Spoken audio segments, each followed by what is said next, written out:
अभियोग पर यह ग्राम को एक रास्ता आसाला यह ग्राम अनेक थर जिलापाल पाखक स्थानीय प्रशासन को नवेदन करते बारकमा ठार जार्गीभटार रास्ता निर्माण करने निमंते सरकार यही अंचलवासी दुख शुणिले और बारकमा ठार जार्गीभटा पर्यंत रास्ता निर्माण कले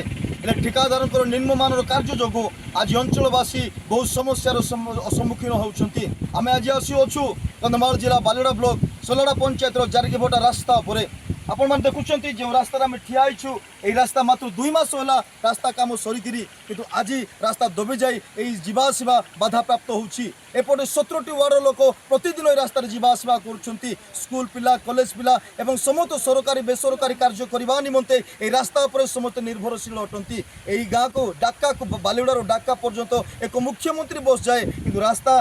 खराब हो 2 दिन हम मुख्यमंत्री बस सेवा ठप हो जाए आसंता मैंने आम सहित किसी अंचलवासी अच्छी आम सहित कथबार्ता कहवा कौन कह आज्ञा किसी दिन हम ये लघुचाप जनित वर्षा रास्ता संपूर्ण नष्ट होती आगक आहरी वर्षा अच्छी कौन कहे कौन कह असुविधा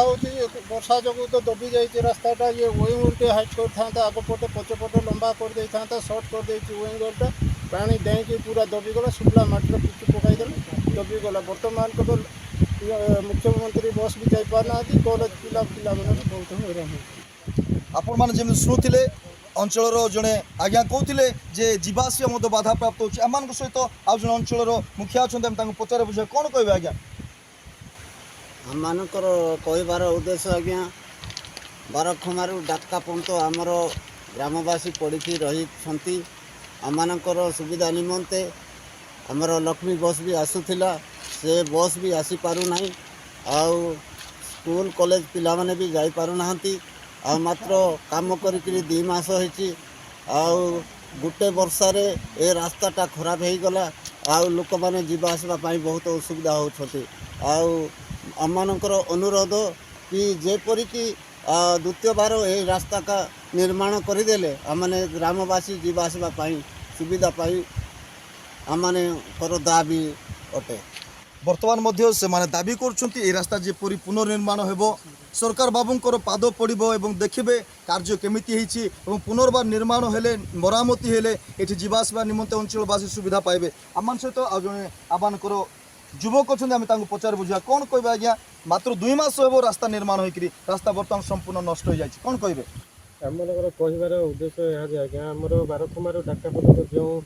रास्ता कामटी होता कम होमर 2 मास हो 2 मास होबार अल्प वर्षारू जदि एमती दबी जाऊँगी आमर स्कूल कॉलेज पिलाने जावासवा करुँच लोक मैंने जावासवा करुँच लक्ष्मी बस भी आसूला से आम सुविधा पाई पारुनु तेणु आम मानकर दाबी जे रास्ताटा रिपेयरिंग जमी हम से आम दाबी करुँ शुणुले ग्रामर जन युवक से कहते जावासवा बहुत बाधा प्राप्त होची से नवेदन करुले रास्ता जेपरी पुनर्बार निर्माण हो से यातायात सेवा पुनर्बार स्वाभाविक हम आम सहित ग्राम जो युवक अच्छा पचारे बुझा कौन कहे आज्ञा ये रास्ताटा 15-16 वर्ष होलाणी इमती अवस्था थिला या प्रशासन बारंबार कहीकि ये वर्ष आरंभ होता काम बर्तमान 2 मास भी है काम 3टा शंख सब जगह दबी जाए आउ द्वितीय कथा है बस सेवा तो अलग जिनस आम्बुलांस है मुख्य जिनस कार जब प्रोब्लेम हो आम्बुलांस इे आई तेणुक रास्ता जदि आउ टिके जदि वर्षा है रास्ता शंख सह धोई पड़े तेणुक रास्ता निर्माण जदि ठीक रे न हुए बोले ये लोक मैंने मेडिकल भी जापर कॉलेज कॉलेज जावाटा तो अलग जिनस बजार जावाटा अलग जिनस रोगरे लोक ये पची सड़ी मरीज आपण मान जमी शुणुले अंचल लोक मैंने जीरो समस्या विषय नहीं उपस्थापना करुले देखा बाकी रहा खबर प्रसारण पर स्थानीय प्रशासन केते तत्पर नौ बारखमा ठारू जार्गीभटा पर्यंत जो रास्ता निर्माण होती तार मरामती करुच्ची कंधमाल जिला बालिगुड़ा जार्गीभटा ग्राम संदीप कुमार नायक बड़ खबर।